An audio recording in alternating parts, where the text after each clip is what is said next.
بسم الله الرحمن الرحيم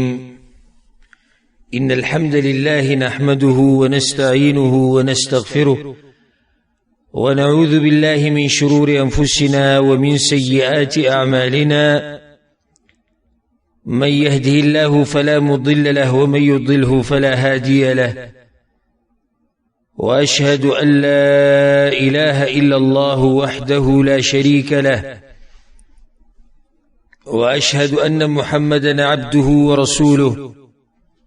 صلى الله عليه وعلى آله وصحبه أجمعين أما بعد مبارك كتاب ثلاثة الأصول وأدلتها للدين إسلام بنيادي دري أصول أو داغيد دلائل دديد الشرح روانه وبتوفيق الله سبحانه وتعالى او دا پاگی کی نهم درس یا بیان دے خبر دا غدویم بنیاد پا بارکی روانه و چی آغا تعلق ساتی دا دین سره اولنی بنیاد دا دے رب دی سوک تے رب بپیجنی نو دویم بنیاد سا دے دین بپیجنی معرفت دین الاسلام بی ادلتها پرون منگ شروع کرو گا دین اسلام پی جند پس سرا پا دلائلو سرا وضاحت اسلام تعریف ولی پا دلائلو سرا دا خبری بخبل ذکی بیان شیوی بیادا مسئلہ بیان شیوی چی دین دری مرتبی لری اولنی اسلام دویم ایمان او دریم احسان دا غی تعریف او فرق دا ایمان او دا اسلام پا منز کی دام بیان شیوی بے شیخ رحم اللہ دا خبر کڑیوا چی ہر مرتبہ بی اخپل ارکان لری نو شروع دا اسلام نکڑیوا وی دا اسلام 15 ارکان دی گواہی دا دی خبری چی دا عبادت اقدار اللہ دے او محمد صلی اللہ علیہ وسلم دا اللہ پیغمبر دے دا دو گواہینی او منز روجہ زکاة حج دا 15 ارکان دی نو بے پا دی خبر باندې دلیل بیان کرو چی پا دی ست دلیل لے شہادتو ان لا الہ الا اللہ تا چی دا گواہی کے چی لا الہ الا اللہ دی باندې دلیل سرے او دا دی معنی صدا تفصیلی بحث پی پرون شے او بیا دا کلمی لا الہ الا اللہ و شرطون بیان شیو وس بخبر شروع کی دا دویم شہادتنا دا دویم گواہینا چی ان محمدن رسول اللہ چی محمد صلی اللہ علیہ وسلم دا اللہ پیغمبر دے دا گواہی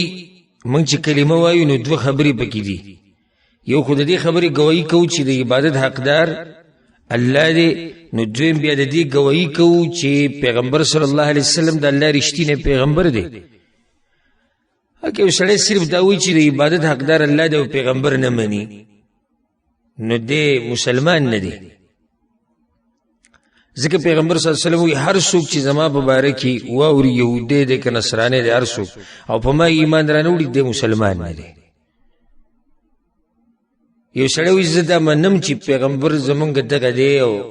ایمان میں پیم دے خب بندگی صرف دا اللہ نکی دا اللہ سر نورم شریک کری بے دا دی گوائیم پایدہ نیشتی دوانا گوائنی یو بل سر تڑلے شویری تب دا دو خبری منینو اسلام تبران نوزی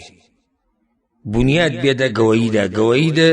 توحید او گواہی دا رسالت دا دو گواہینی چی تکرتا ورکڑی او دا دو شہادتون دی ورکڑو نبیت اسلام ترانو تو سو باقی خبری بیا کو شیخ رحمه اللہ و دلیل شہادت ان محمدا رسول اللہ او دا دی خبری دا دی شہادت دلیل یو سڑوی زی گوئی کم چی محمد صلی اللہ علیہ وسلم دا اللہ پیغمبر دے دا دی دلیل ویدہ دے پا قرآن کی اللہ وی چی لقد جاءکم رسول من انفسکم یقینا جاءکم درغل دے تاسو تا دا خطاب دے طول انسانانو تا من انفسکم دا جنس تاسونا رسول من انفسکم درغلی تاسو ته پیغمبر ستاسو د جنس نه دا دلیل دی چې پیغمبر صلی الله علیه وسلم د الله رښتینی پیغمبر ځکه چې الله وی دا درغلی زما د طرف نه دا په دلیل شو کنه په دې دویم شهادت باندې دا دلیل شو من انفسکم استاسو د جنس نو دا خبرم یاد ساتي دا ګوره د عقیدې مسله ده پیغمبر صلی الله علیه وسلم بشر دی نور نه دی ها صفت نور دی خو ذات نور نه دی صفت څنګه نور دی رڼا وسره ده دا قرآن راوړی دی الله د طرف نه موږ ته بیان کړی دا رڼا ده کنه حدیثونه دا رڼا ده د هدایت ته خبرې دا رڼا ده نو پیغمبر صلی الله علیه وسلم کې دا صفت پروت دی چې هغه رڼا ده او نور دی خو ذات یې څه دی ذات بشر دی انسان دی زموږ په شان عزیز علیه ما عنتم حریص علیکم په دې پیغمبر باندې هغه کار ډیر ګران دی چې تاسو په تکلیف کې وراچئ څومره مهربانه ده پیغمبر صلی الله علیه وسلم په موږ باندې الله وی کوم کار چې تاسو په مشقت کې اچي د پیغمبر نه خوښي په دا کار ډیر دروند بیا ګرځي غواړي چې په تاسو باندې سخت جوړ نشي ځکه وی حریص علیکم ډیر رسناک ته په تاسو باندې چې تاسو ته خیر در ورسي او ځکه پیغمبر صلی الله علیه وسلم یو حدیث کې ویلي کنه وی هر هغه خبره چې تاسو جنت ته رسي ما تاسو بیان کړی ده او هر هغه خبره چې جهنم ته درسیدو وجه جوړیږي نو هغه مې رتم خوري د ځان ته ساتي دومره مهربانه دی او دومره مشفق دی ځکه وی بالمؤمنین رؤوف الرحیم په مؤمنانو باندې د پیغمبر ډیر رحم کوونکی او شفقت کوونکی دی یو بل دلیل په دې سورۃ الاحزاب کې شیخ رحم الله نه راوړي سورۃ الاحزاب کې شتي ما كان محمد ابا احد من رجالكم ولكن رسول الله وخاتم النبيين محمد صلی الله علیه وسلم په تاسو کې د چا پلار نه دی د الله رد کو پاغه مسله باندې چې زید رضی الله عنه پیغمبر صلی الله علیه وسلم سره پاتې شی او لوی شی بیا خلکو وی زید ابن محمد زید د چا زوی د محمد زوی الله برد کوي نه د خلکو نسبت باغ پلارانو ته کوي چې چانه پیدا دي هر چې دا سړی دی نو رسول الله و خاتم النبیین دا خدای الله پیغمبر دی او د نبوت ختم په دمانه شوی دی بس نبوت ختم شوی دا اخرنه مهر دی نو دلته دا مسله سرم ګره یاد ساتي دا مسلم یاد ساتي چې صرف په دا نه وي چې زه گواہی ورکوم د دې خبرې چې محمد صلی الله علیه وسلم د الله پیغمبر دی صرف په دې خبره نه ودرې بیا به سره دا وي او دا گواہیم کومه چې دا خیرنه پیغمبر دی د ختم نبوت ته مسله ګوره د ایمان مسله ده چا چې په دې کې ذره برابر شکو کو هغه د اسلام نه وته الله وی وخاتم النبیین دا خیرنه پیغمبر حدیثونو ډیر حدیثونه دی بارک پیغمبر صلی الله علیه وسلم وی خاتم النبیین ذخیرنه پیغمبر نو ځکه خو علماء اتفاقی فیصله ورکړي وا چې قادیانیان او احمدیان او څوک چې د غوی په منهج د سری د کافر دي ځکه چې هغه دا وی او امکان شته د بل پیغمبر او بیا بلکې مرزا غلام احمد قادیانی نه به پیغمبر جوړ کړي نو کله خبره تاویره تاوی چرته به ان شاء الله زما اراده دي ته چې الله توفیق راکو نو د دې گمراه فرقو دی یوی تفصیل به بیان کو نو به کې د قادیانینو د عقیده وضاحت هم پوره وکړو اخر دو ست دلایل بیانې په دې باندې چې مرزا غلام احمد قادیانی نه راوسی پیغمبر جوړ کړي پیغمبر صلی الله علیه وسلم وی زمانه بعد به دجالین دروغجن کذابون دا برخکار کیږي او هر یو بن نبوت دا وکي خو دا ووري چې ځاخرنه پیغمبر یو زمانه بعد بل نشته نو زمونږ د امت اخرنه امت ته او زمونږ پیغمبر اخرنه پیغمبر دا عقیده و سره ساتي وې سره و چې پیغمبر منم ها خو دا نه چې اخرنه دی ویلې څنګه مسلمان دی قرآن او حدیث نه منکر دی دته څنګه موږ مسلمان وای نو دا شیخ په دې خبره باندې دلیل راوړو چې پیغمبر صلی الله علیه وسلم د الله پیغمبر دې دلیل پیدا کړي اوس وضاحت کوي چې د دې سمانه ده د ډېر اهمه فائدې په نننی درس کې مخ ټول وایو کنه چې اشهد ان لا اله الا الله واشهد ان محمد رسول الله بلکې مؤذن په مخه وي 15 وخت یې منګ ورو د دې څه مطلب دی چې اشهد ان محمد رسول الله صرف په خوله باندې ګوره دا خبره نه ده ليست لفظا يقال باللسان فقط دا الفاظ نه دي چې صرف په جبه ویل کیږي بلکې درې خبرې دي اهمه اولنۍ خبره ده چې تب په جبه باندې د الفاظ وي اولنۍ مسله څه ده په جبه باندې الفاظ وي چې زه ګوي کوم چې دا سړی د الله پیغمبر دی دویم کار به دا کې چې بیا به د زړه نم د عقیده ساتي صرف په جبه کار نه کیږي هانو به صرف په دیم کار نه کیږي چې تا په جبه وي او د زړه عقیده ساتي و دریم کار به دا کې چې بیا به تابعداري کوي دا ډېره اهمه مسله یاد ساتي درې خبرې دي په جبه به اقرار کې په زړه کې به مضبوطه عقیده ساتي یقین به ساتي او دریم کار به څه کوي بیا به تابعداریم کوي دا نه چې بس په خوله باندې دا وایي چې د پیغمبر په طریقو کې کامیابي ده او طریقې له نږدې نه ورځي الله خو د دغه خلکو صفت کړی دی چې تابعداري کوي الذين يتبعون الرسول النبي الامي خلک چې تابعداري کوي د پیغمبر صرف دا نه چې د پیغمبر منلی او په زړه کې عقیده ده او عمل نه کوم چې دغه په طریقه ده څه خبره شو ځکه شیخ رحم الله سوی دې ته اوس غوږ کړي ومعنى شهادة أن محمد رسول الله صلى الله عليه وسلم وې د دې شهادت معنی دا ده سلور خبرې کړې دي او ډېرې ناشنا زم چې د سرو زرو په اوبو باندې ولیکلی شي نو هم کمې دي طاعته فيما أمر اولنی کار به څه کې شیخ رحم الله وی د دې شهادت معنی دا ده چې تبه د پیغمبر هغه خبره منی د کمی چې امر کړي یعنی د پیغمبر اوامر منل سمت اوسلو کې چې په خپل باندې الفاظ نه دي په خپل الفاظ دي په زړه کې عقیده ده او په اندامونو باندې څه دي عمل لري نو وی چې د دې پیغمبر اوامر به منی دویم کار به څه کې وتصدیقه فيما اخبر او پیغمبر چې کم خبرونه او کم خبري بیان کړی دي هغه به رښتینی ګڼي اوس پیغمبر صلی الله علیه وسلم خو موږ ته د غیب هم ډېری خبري بیان کړی دي کنه بیان کړی دي کني دي د ملائکه مبارک راته خبري کړی د الله مبارک راته خبري کړی د آخرت احوال راته بیان کړی دي د قبر احوال راته بیان کړی تیر شو قومونو باز قصې راته بیان کړی راتلون کې بعض حالات بیان شي چې دا ټول الله بیان کړي او دې پیغمبر موږ ته بیان کړي خو موږ لیدلی نه دي په خپل سترګو خو ته په یقین ساتي دا خبرې به رښتینی ګڼي او تصدیقه فيما اخبر پیغمبر چې کوم خبره کړې ده هغه به رښتینی ګڼي الله وما ينطق عن الهوى ان هو الا وحي يوحى پیغمبر د خپل خواهشاتو نه خبره نه کوي بلکې دا خو وحی ده چې الله وته کوي بلکې دا سری وحی ده چې الله وته کوي قصه خو تاسو ته معلومه ده کنه کله چې د اسراء او د معراج هغه واقعه را پیښه شو او پیغمبر صلی الله علیه وسلم په یو شپه کې لاړ بیت المقدس ته او بیا بر اسمانونو ته خطوال ته د پیغمبرانو سره ملاقاتونه وکړو بیا راغی سارلې چې کله قریش ته دا خبرو کړو ټول پوری خاندل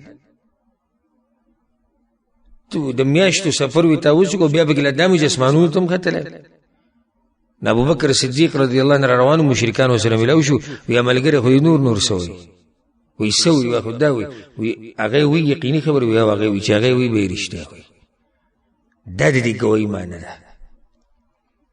چې پیغمبر سوی هغه به رښتینی غني پای کې بس ذره برابر شک نه کوي نو دریم واجتناب ما نهى عنه وزجر پیغمبر چې سنه منع کړی دا غینه بزان منع کوي وما اتاكم الرسول فخذوه وما نهاكم عنه فانتهوا الله وی کنه وی پیغمبر چې صدر وړي دی هغه والی عمل پکوي او د سنې چې منع کړی دا غینه منع شي پیغمبر چې سنه منع کړی ځان به لري ساتي دا معنی ده چې اشهد ان محمد رسول الله سلورم کار سره والا يعبد الله الا بما شرع، او د الله عبادت بکې د دغه پیغمبر په طریقه باندې. دا ډیره ناشنا خبره ذکر کړي، ځکه چې هلته پیغمبر صلی الله علیه وسلم قانون ذکر کړی دی کنه، من عمل عملا ليس عليه امرنا فهو رد. چا چې دې عمل کو چې زمونږ امر پې نه وي، زمونږ د طرف نه به څه دلیل نه وي، نو د عمل څه مردود دی. په دې کې نصیحت ټولو هغه مسلمانانو ته چې په دې باب کې کمزوري دي، څوک په پلاني او علاني بس روان دی، او چا د امامانو طریقه مضبوطه رانیولې ده، چا د مولیانو طریقه مضبوطه رانیولې ده، چا د پیرانو طریقه مضبوطه رانیولې ده، چا ځان له نور کتابونه مضبوط رانیولې ده، او دې ته ګوري نه چې د پیغمبر طریقه سوا. نو دا خبره ټولو ته وکم، ګوره ته چې دا وې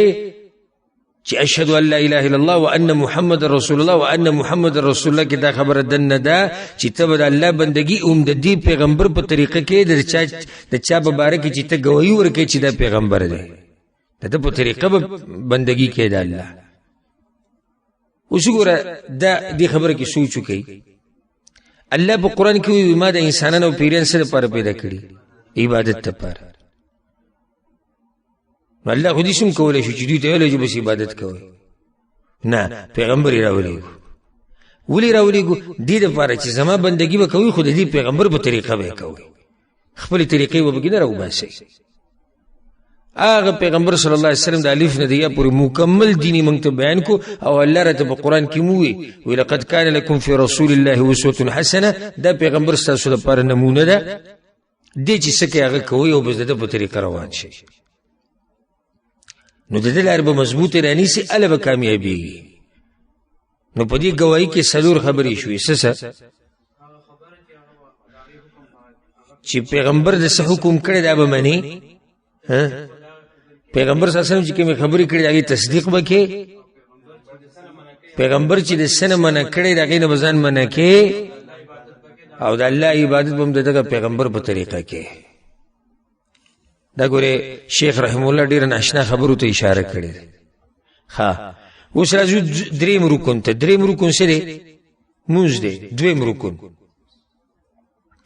رکن څه دی؟ مونځ دی. نو فائدې یې ده کوي. مخکې د شهادت د توحید شهادت ذکر شو، او بیا د رسالت. معنی دا ده چې عقیده نه وي نو اعمال نه قبلیږي. ځکه خو به د پنځو ارکانو کې د اسلام 15 ارکان دي که نه، نو اولنی رکن د توحید او د عقیدې سره تعلق ساتي. بیا مونځ دی. نو اوس دوی مونځ ذکر کو. ودلیل الصلاة والزکاة وتفسیر التوحید، او دلیل د مانځه او د زکات او د توحید د دې معنی دا دی قوله تعالی، وینا د الله وما امروا الا ليعبدوا الله مخلصين له الدين حنفاء، او امر نو شوی هغوی ته مګر د دې چې بندګي به خالص د الله کوي، د توحید د مسله به کې مراله. ويقيموا الصلاة، او پابندي کوي د مانځه، ويؤتوا الزکاة، ورکوي زکات، وذلك الدين القيم، او دا مضبوط دین دی. نو مونځ چې د اسلام دویم رکن دی او ډیر اهم رکن دی، ځکه خو حدیث کې دا راځي العهد الذي بيننا وبينهم الصلاة فمن تركها فقد كفر. زمونږ او د کافرانو مشرکانو په منځ کې دیوال او فرق هغه څه دی؟ مونځ دی، چې چا پرېښو هغه کافر شو، والعیاذ بالله. نو مونځ معمولي رکن نه دی. ګورې ځکه خو د قیامت په ورځ به د الله په حقوقو کې اولنی تپوس د څه په باره کې کېږي؟ مانځه په باره کې کېږي. که په دې کې کامیاب شوي نو مخکې بیا کامیابي، او که په دې کې تاواني شوي بیا مخکې هم تاواني. قرآن کې ځای په ځای الله د په مانځه باندې امر کړی دی، او په زکات باندې. زکات هم د اسلام په ارکانو کې رکن دی، چې دا مخصوص مال دی د مخصوص خلکو دپاره د خپلو شروطو مطابق. دلیل شیخ چې کوم ذکر کړی دا خو موږ بیان کو، خو این علاوه الله په قرآن کې ځای په ځای دا زکات د منځ امر کړي واقیموا الصلاه واتوا الزکاه واركعوا مع الراكعين فإن تابوا وأقاموا الصلاة وآتوا الزكاة فخلوا سبيله فأقيموا الصلاة وآتوا الزكاة واعتصموا بالله هو مولاكم. نو دلته درې خبرې ذکر کړي. د تفسیر د توحید هغه تفسیر به ذکر شو چې اخلاص په ځان کې پیدا کې دغه شهادت سره تعلق ساتي، او دویم رکن منځ دغه دلیل بیان شو، او دریم رکن زکات ته د زکات دلیل هم بیان شو. والدلیل الصيام، څلورم رکن سره روزه ده صيام، او روزه په عربی کې په لغت کې امساک ته وایي، او شریعت کې معنی ده چې ځان بندول د خوراک نه او د خواهشاتو نه د سحر د راختونه واله د کم وخت پورې نور ډوبېدو پورې. دا رکن دی د اسلام. دلیل په دې باندې سره شیخ وایي چې یا ایها الذین آمنوا کتب علیکم الصیام کما کتب علی الذین من قبلکم. ای ایمان والو په تاسو باندې روجی داسې لازم کړی شوي دي لکه څنګه چې تاسو نه مخکې خلکو باندې لازم کړی شوي. نو د آیت کې یو خو دا معنی شو چې یو خو دا فایده شو چې کتب علیکم دا رکن دی لازم دی. په اوله کې تخییر و د اسلام د روجې دا مسله چې نوي کله بیان شوه الله طرف نو تخییر پکې و، که څوک روجه نیسي او که څوک د هغې په ځای مسکین له خوراک ورکړي خو بیا لازم شوه. الا هغه خلک چې هغه شریعت مستثنا کړي دي او کمزوري دي، بیماران دي، په سفر دي، هغه جدا مسلې دي. موږ په خپلو ځایونو کې بیان کړي، دلته موږ د روجې مسایل نه بیانو. خو صرف دې خبرې وضاحت کوو چې یا ایها الذین آمنوا ای ایمان والو خطاب مؤمنانو ته دی. کتب علیکم په تاسو باندې لازم دي، د دلیل له دې باندې چې روجه رکن دی وی لازم دي په تاسو. بله فایده دې دا هم راووته چې د روجې په مخکینو امتونو باندې هم وي، ځکه وی کما کتب علی الذین من قبلکم، لکه څنګه چې مخکینو خلکو باندې لازم وي. حکمت ذکر کو په آیت کې لعلکم تتقون، دې دپاره چې تاسو کې تقوا پیدا شي. الله ستانه غواړي چې دوی دې وږي شي او دوی دې تږي شي او دوی دې اسې وزورلی شي او دوی دې په تکلیف کې شي. نه، رب العالمین غواړي چې دوی کې څه پیدا شي؟ تقوا پکې پیدا شي.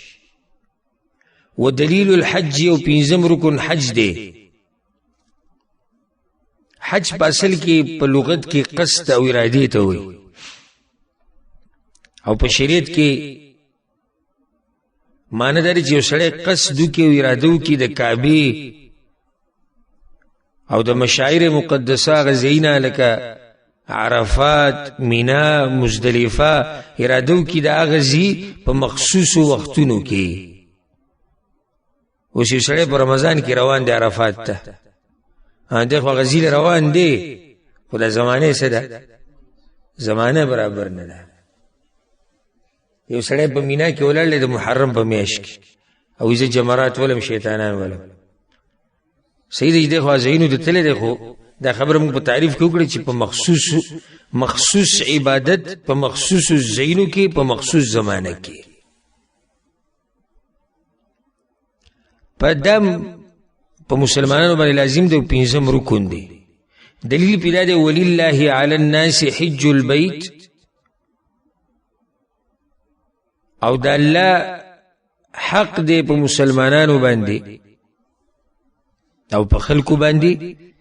حج البیت، حج کول د بیت الله په خلکو باندې وی دا لازم دی. الله وی ها من استطاع الیه سبیلا، چې چا سره استطاعت هغې ته رسېدو. حج کې بیا د قدرت ورسره شرط دی. چا چې قدرت نه او طاقت نه په حج دی او نه په عمره شي، استطاعت پکې شرط دی. او دلته موږ د حج مسلې نه بیانو، د حج مسلې موږ خپل ځایونو کې بیان کړي، خو صرف دلیل هم بیان کو په دې حج باندې. استطاعت بیا په دوه قسمه دی، یو د استطاعت بدني او دویم د استطاعت مالی، چې تاسو سره د دوه طاقتونه یي. استطاعت بدني څه ته وایي؟ چې ستا په بدن کې طاقت وي، ته تللی شي، سفر کولی شي، په سورلۍ کې ناستی شي. او استطاعت مالی خرچه شوه. بیا دا فایده به ته ذکر کم اگر کله ته موږ د حج مسلې نه بیانو د چا چې بدني طاقت نه او مالی نو دی به د خپل طرف نه وکیل ګرځي چې حج وکړي د چا چې څه طاقت نه بدني نه او مالی یو سړی بیمار دی عقیدې نشي ګرځېدلی یو مال ورسره شتي نو دی د خپل طرف نه یو وکیل او نایب ګرځولی شي ښه یو سړی دی بدني برابر دی بدني طاقت شتي مالی طاقت یې نشته مالی د نایب ګرځولی شي نشي لکه اوس یو سړی دی په ملک کې دی او ډېر غریب دی مالی طاقت یې نشتي بدن نښه برابر دی او تا ته ټلیفون وکړو زما دپاره پکې حج وکړه کولی شي نشي د هغه سړي دپاره حج کولی شي چې بدني طاقت یې نشتي او مالی شتي هغه پیغمبر صلی الله علیه وسلم پسې یو زنانه راغله که نه وی رسول الله پلار مې بوډا دی په سورلۍ نشي کېناستی ماته چې بدني طاقت یې نشتي زه د هغه طرف حج کوم یې وکړه ځکه چې مالی طاقت خو شتي خو بدني نشتي نو چې کله د مالی طاقت نه غریب وي او بدني طاقت یې نو بیا هم په تا باندې حج نشتي او نه بل ته پکې نایب ګرځولی شي نو دا هغه 15 ارکان شو د څه شي د اسلام المرتبة الثانیه موږ وایو که د دین څو مرتبې دي پرون بیان کړي 3 اسلام او دویمه ایمان اوس د ایمان خبره کوي الایمان وی دویمه مرتبه د ایمان ایمان په لغت کې د عربی په لغت کې معنی ده د یو شي تصدیق کول او اقرار کول د یو شي تصدیق او اقرار او په شریعت کې ایمان څه ته وایي وینا د په ژبې سره عقیده د په زړه کې عمل د په اندامونو ډیریږي په بندګۍ سره کمیږي په څه سره په ګناه سره دا عقیده دا کم تعریف چې موکو دا د اهل سنت والجماعت عقیده ده صحیح حقیقي اهل سنت والجماعت اهل الحدیث سلفیان او دا د سلف صالحین دا منهج دین چې کوم مشرانو هغوی به هم د ایمان دا تعریف کو هغوی به څه وي قول باللسان وینا د پس په ژبه و اعتقاد بالقلب په زړه کې څه ده عقیده ده و عمل بالجوارح او عمل د پاندامونو باندې یزید بالطاعه ډیریږي په نیکیانو سره وینقص بالمعصیه او په ګناهونو سره کمیږي دا عقیده به ساتي په دې ایمان کې ګوره 3 خبرې اهم دي عقیده په زړه کې وینا د ژبې عمل د اندامونو دا 3 خبرې لازم دي ټولې په ایمان کې او بیا دا چې کمیږي هم او زیاتیږي هم او که صرف یو سړی دا وایي چې په خوله باندې ما لا اله الا الله ایمان مې راوړی نو بیا خو منافقان هم بیا مؤمنانو ولې هغه هم په ژبه وي ښه که یو سړی وایي چې په زړه کې ایمان هم بس نو بیا خو فرعون مسلمان ولې فرعون خو په زړه کې دا منله که نه چې زه اله نه یم ځان خو ته پته وي چې دروغجن یم خو وي نه عمل یې نه کو ایمان کې د ایمان تعریف به څنګه کې دا خو د هغې لغوي تعریف شریعت کې ایمان څه ته وایي اقرار په ژبه په زړه کې عقیده په ژبه باندې وینا ده په زړه کې عقیده ده په اندامونو باندې عمل دی په نیکیانو سره ډیریږي په ګناهونو سره کمیږي الشيخ رحمه الله وهو 70 شعبه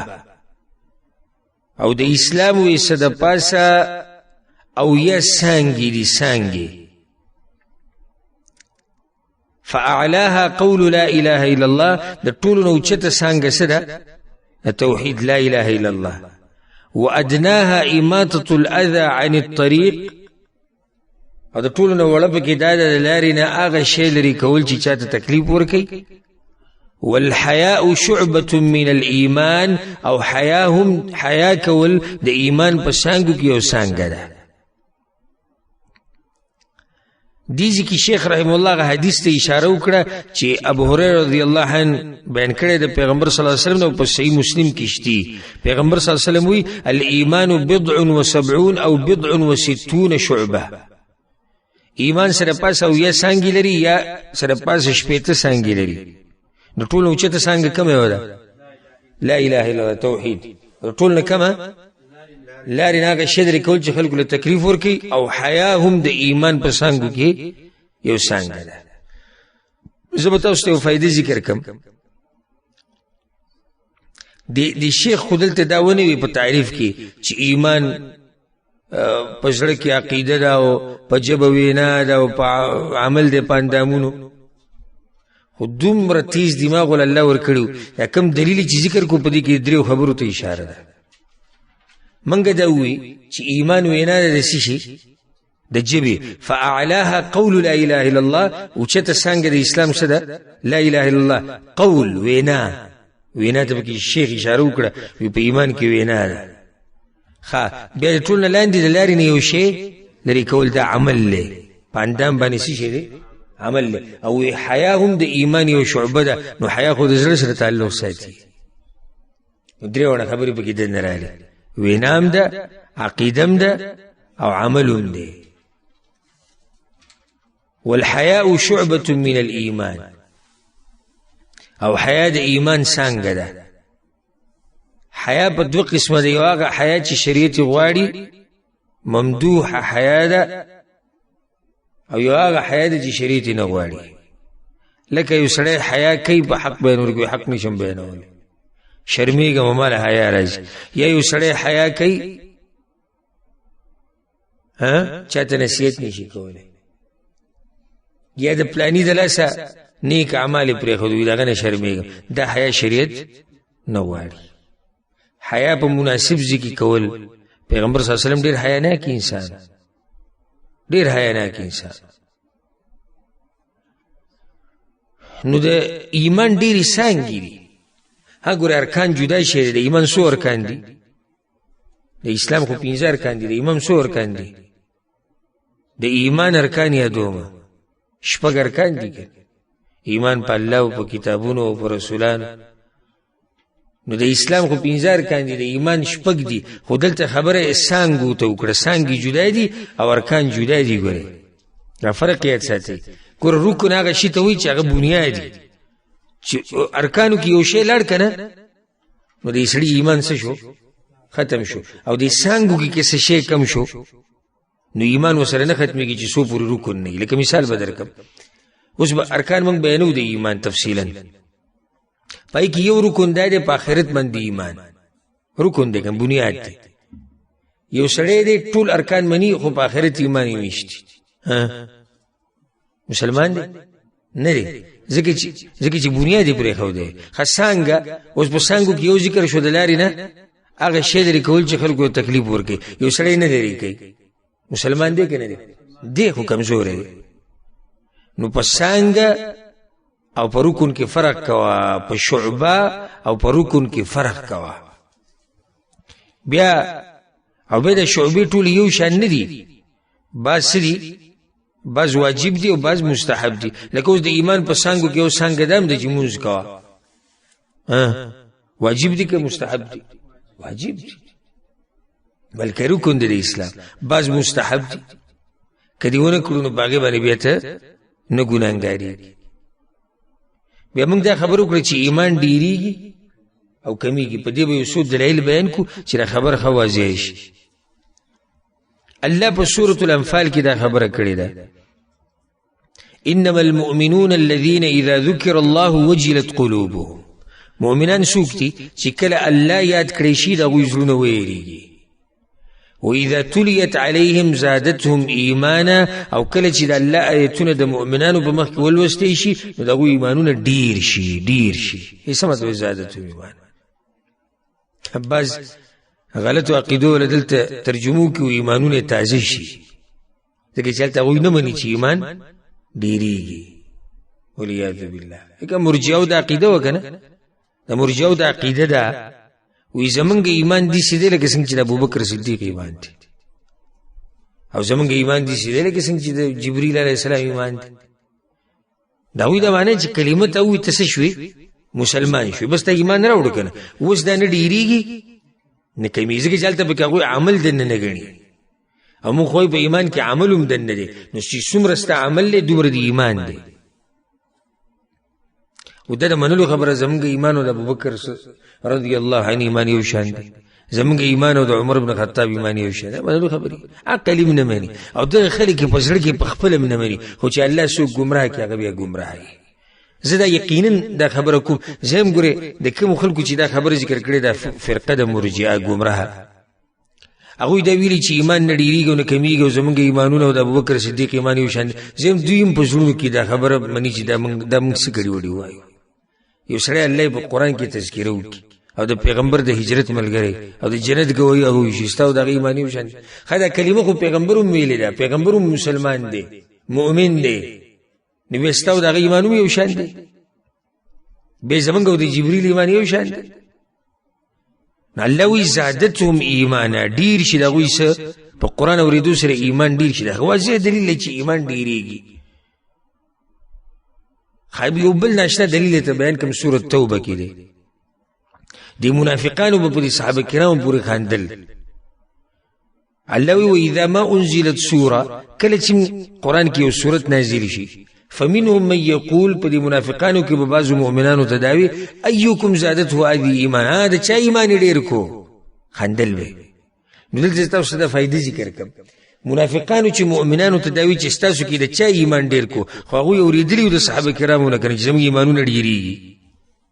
نو دوی به د هغې نه مسخره جوړه کړه ټوغه ویل چا ایمان ډیر کو الله وی فاما الذین آمنوا واورئ کوم چې مؤمنان دي فزادتهم ایمانا د هغوی ایمانونه ډیریږي او چې یو سړی ګمراه شي په دې واضح ایتونو هم نه پوهېږي نو څوک به بیا پوه کړي درشان الله په سورة المدثر کې دا خبره کړې ده ویزداد الذین آمنوا ایمانا او ډېر به شي د مؤمنانو ایمان یو سړی به چې دا خو تا دلیل ذکر کو په ډېرېدو باندې په دې دلیل ذکر که چې ایمان کمیږي نو یو خو بغیر د دلایلو نه دا خبره واضحه ده هر شی چې ډیریږي نو کمیږي هم هر شی چې قابل د ډیرېدو دی نو دی قابل د کمیدو هم دی یاره پلانې شی ډیر شو دی د خپل ځینې وخوځېد که نه ډیر شو نو د دې سم کیدی شي چې بیا راکوشي کم شي نو بغیر د دلیل نه کم دلیل کې چې دا ثابته شو چې ایمان ډیریږي همای کې دنه خپله دا خبره پرته ده چې ایمان کمیږي خو زه به بیا هم دلایل ذکر کوم کېدی شي څوک وایي چې داسې دلیل شو چې نه مني خو هسې هم نه مني خو کېدی شي بیا اعتراض وکړي زه به د دلیل ذکر کوم په صحیح بخاري کې یو حدیث دی د ابو سعید الخدري رضی الله عنه پیغمبر صلی الله علیه وسلم وایي جنتیان به جنت ته لاړ شي جهنمیان به جهنم ته لاړ شي بیا به سپارښونه مو شي جهنمیانو کې چې کوم موحدین دي به راوځي الله به دوره مهرباني وکوي ثم يقول الله تعالى الله به دوي اخرجوا من كان في قلبه مثقال حبة من خردل من ایمان راوباسي اے ملائکو د جهنم نه هغه مؤمن چې په زړه کې د شړشمو د دانې امر ایمان دی بس راوباسي نو زه اوس تاسو نه سوال کوم شړشمو د دانې امر ایمان څه ایمان دی څومره کمزوری دی هغه چې د اول نه چې جنت ته تللي دي د هغوی ایمانونه به څنګه دي د په مقابل کې او بل چې د دوی نه مخکې وتي دي خو د ده ایمان کم شوی دی که نه کمزوری دی که نه شړشم او دانې امر ایمان دی دغه شان عقل هم دا خبره مني او که زه دا خبره وکړم دا به غلطه نه وي دا باطل پرست اکثر ګورې په دې خپل ضمیر یې ملامته کوي خو مجبور د ډیرو خبرو د لاسه چې دا اوس دا خبرو د بیانولو مقام نه اسباب ما بعضو درسونو کې بیان کړي چې ولې دا باطل پرست د خپل باطل نه نشي اورېدی دا خبره خو واضحه ده اوس ته رالې جومات کې ناستې درس ته ګنټه نیمه ګنټه او بیا لاړې کور کې ناستې د بچو سره او د ملګرو سره ګپ شپ لګې او خاندې نو ایمان کیفیت په دواړو حالاتو کې یو شان دی ته چې کله درس اوري، کله چې سیرت واوري، کله چې د قرآن تلاوت واوري په خوږ اواز سره، د پیغمبر حدیثونو، د ایمان په زړه کې سم ټوپونه وایي، ټوپونه. او به سړی په دنیا کې مصروف شي او په مزدورۍ کې مصروف شي او د بچو سره کینی، نو بیا هم ایمان هغه شی نه. ایمان کې فرق دی. سړی ته په خپل ایمان کې هغه فرق محسوسیږي چې اوس زما د ایمان جذبه هغه نه ده څنګه چې مخکې وه. دا ما په دې خبره دلایل ذکر کو. وارکانه 6، او د ایمان ارکان څو دي؟ 6 دي. ان تؤمن بالله، په الله به ایمان راوړي، یعنی یک یوازې په الله باندې ایمان، دغه سره به څوک نه شریک کې، نه په ربوبیت کې، نه په الوهیت کې، نه په نومونو او په صفاتو کې. او په دې باندې خو ډېر وضاحت وشو مخکې. دویم رکن د ایمان څه دی؟ وملائکته، او ایمان به راوړي په چا باندې؟ په ملائکو باندې. جمع د ملک ته. ملائک دا د الله یو عجیبه مخلوق دی چې پیدا کړی دي د نور نه، او د الله سبحانه وتعالی نافرمانی دوی نه کوي. لا یعصون الله ما امرهم، الله چې ورته څه ووایي هغه کوي. ویفعلون ما یؤمرون، او الله چې ورته څه ووایي هغه کوي، بس د الله نافرمانی نه کوي. ملائکه د الله نافرمانی نه کوي، او نه پکې الله شهوت اچولی دی، بس صرف د الله بندګي کوي. نو زمونږ ایمان دی په دې ملائکو باندې. بیا دا هر یو ملک ته پکې الله خپل کارونه سپارلي دي. لکه جبریل علیه السلام څه کوي هغه؟ هغه څه کار دی؟ وحی راوړي. پیغمبرانو ته وحی راوړه دا د کار دی. او ملائکو کې مشر هم دا دی، او ټولو کې عزتمن هم دا دی، او ځکه دته ویل کېږي الروح الامین. بعض ملائکه هغه دي چې هغوی د الله د عرش نیولی دی، الذین یحملون العرش، هغوی دا کار دی. بعض هغه دي چې باران راورول، د ځمکې نه ګیا او اخر خېجول، دا کار ورته الله ولا کړی لکه میکائیل علیه السلام. بعض په دوی کې هغه دي چې هغه به شپېلۍ وایي، لکه څوک؟ اسرافیل علیه السلام، دا کار الله هغه ته ولا کړی. بعض هغه دي چې لکه د مسلمانانو نه، د انسانانو نه، بلکې د مخلوقاتو نه روح هغه شته، ملک الموت. قل یتوفاکم ملک الموت. خو بعض هغه دي چې د مور په خېټه کې ماشومي کله پکې ساه اچولی کېږي، لیکل کوي. لکه موږ مخکې ذکر کړي وو، 4 خبرې ولیکي: عمل او رزق او ژوند، او دی به بدبختي که دی به خوشبختي، ټول لیکلی شي. بعض هغه دي چې د انسانانو د اعمالو حفاظت کوي، لیکي. هغوی ته څه ویل کېږي؟ کراما کاتبین یعلمون ما تفعلون. سحر ماښام دوی د انسان سره 2 ملائک. ما یلفظ من قول الا لديه رقیب عتید. الله د انسان چې څه خبره کوي، بس ملائکه هغوی ولیکي. یتعاقبون فیکم ملائکة باللیل و ملائکة بالنهار. پیغمبر صلی الله علیه وسلم وی کړي، وی تاسو کې بعض ملائک د شپې راځي، بعض د ورځې راځي، او دوی جمع کېږي په 2 منځونو کې. کم منځونو کې؟ مازدیګر او سحر کې. نو د 2 منځونو ډېر اهمیت دی. کله چې دا ملائک لکه اوس د شپې ملائک دي، سحر مانځه کې هغه نور ملائک راکوشي، نو دوی بره وخیږي. وی الله دې تپوس کې وهو اعلم بهم، الله ته خبرته کیف ترکتم عبادی، زما بندگان هم څنګه پرېښودو. وی دوی ته وایي چې الله ترکناهم وهم یصلون، او موږ پرېښودو هغه د سهار مانځه کې په سجده کې پراته وو، په مانځه کې وو، او مازدیګر چې پسې تلي وو هم په مانځه کې وو. 2 منځونو کې چې ته یې، نو ملائک د ریکارډ بره خېجئ، او چې ته اوده پروت یې، هغه وایي الله به مونږ رالو، هغه اوده و. مازدیګر تلي وو، خو هغه مزدورۍ کې وو. مونږ پسې تلي وو، هغه کاروبار کې، هغه د بچو سره مصروف وو. نو بیا به ته کم مخ الله ته مخامخ کې. نو بعض ملائک الله په دې اعمالو مقرر کړي. بعض هغه دي چې د انسان د حفاظت لپاره دي. یو سړی سهار ماښام اذکار وایي، مانځه نه بعد اذکار وایي، رب العالمین د شرونو نه او د آفتونو نه ساتي. په دغه اذکارو سره نو ملائک مقرر کی له معقبات من بین یدیه ومن خلفه مخکې او شاته الله ملائک مقرر کی ها د څه دپاره د حفاظت دپاره بیا دې ټولو ملائکو بدنونه یو شان نه دي لکه الله وایي که نه جاعل الملائکة رسلا اولی اجنحة مثنى وثلاث ورباع بعضو الله دو وزری ورکړي بعضو درې بعضو څلور لکه جبريل علیہ السلام څو وزری دي 600 وزری دي الغرض زمونږ په ټولو باندې ایمان دی ها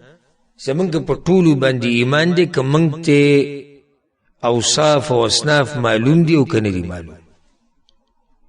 زمونږ په ملائکو باندې ایمان دی چې د الله یو مخلوق دی د نور نه پیدا کړی دی ګناه نه کوي د الله امر مني د کومو چې موږ ته نوم معلوم دی کار معلوم دی یو په هغه باندې زموږ تفصیلي ایمان دی د کومو چې موږ ته نومونه نه دي معلوم او نو کارونه موږ ته نه دي معلوم په هغو باندې زموږ اجمالي او غونډ ایمان دی دا ډېر ناشنا مخلوق دی حدیث کې راځي پیغمبر صلی الله علیه وسلم وایي اسمان کې هر ملک ته یا په سجده دی یا په رکوع دی الله ته عاجزي دي او چې کله قیامت راشي دا چې د کوم وخت نه پیدا شوي د الله بندګي کوي او قیامت پر ورځ به بیا الله ته وایي چې ما عبدناک حق عبادتک یا الله موږ ستا داسې بندګي نه ده کړې لکه څنګه چې پکار نو دا د الله ډېر ناشنا مخلوق دی نو د ایمان دویم رکن دا شو اولنی رکن بیان شو په الله باندې ایمان او دویم په چا باندې ایمان په ملائکو باندې ایمان دریم په کتابونو باندې ایمان دریم وکتبه هغه کتابونه چې الله نازل کړي دي په پیغمبرانو باندې د مخلوق د هدایت لپاره نو زمونږ په ایمان دی دا خبره د ساتي زمونږ په دې ایمان دی چې دا حقیقي د الله کلام دی د الله خبرې دي د آسماني کتابونه ټول د الله خبرې دي ایو دې زموږ ملک کې مقرر غونته کې د غریب سره علم نشته او تورات او زبور دا د الله خبرې نه دي او دا قران د الله خبرې ده څه خبره شو قران کې بدی باندې ډیر زیات دلایل له اوس موږ دلایل نه شو ورته لنډه خبره ده چې آسماني کتابونه ټول د الله خبرې دي زموږ په ایمان د کوم چې موږ ته نمونه معلوم دي موږ سره دا نوم سره منو زموږ په ایمان دي لکه تورات انجیل زبور ابراهيم عليه السلام صحیفه د موسی عليه السلام صحیفه په ټول باندې زموږ ایمان دی او د کوم چې موږ ته نمونه نه دي معلوم پاګیم زموږ ایمان دی او چا چې دغه بیا په قران باندې په دغه کتابونو چې ایمان دی نو بیا په قران باندې زموږ ښه تفصیلی ایمان دی لکه چې قران خو موږ سره دی او اینوي اوري په هر ټکی زموږ ایمان دی چا چې یو ټکی نه دی یو حرف نه د قران نه انکار وکړو د سړی څه شو کافر شو والعیاذ بالله نو د ایمان دریم رکن څه شو ایمان په آسماني کتابونو باندې په دې باندې به اکتفا وکړو ان شاء الله سبب بیا دې ځنه شروع کو چې د ایمان څلورم رکن دی په پیغمبرانو باندې ایمان پیغمبرانو باندې به ایمان څنګه او باقی ارکان د ایمان او بیا مرتبه د احسان دې مبارک ان شاء الله سبا تفصیلی خبرې کو الله سبحانه وتعالى دې موږ پوه کی په قران او حدیث باندې او الله سبحانه وتعالى دې موږ د مرګ پوری په ایمان او په اسلام باندې قائم او دائم لري هذا والله اعلم وصلى الله وسلم على نبينا محمد وعلى آله وصحبه اجمعين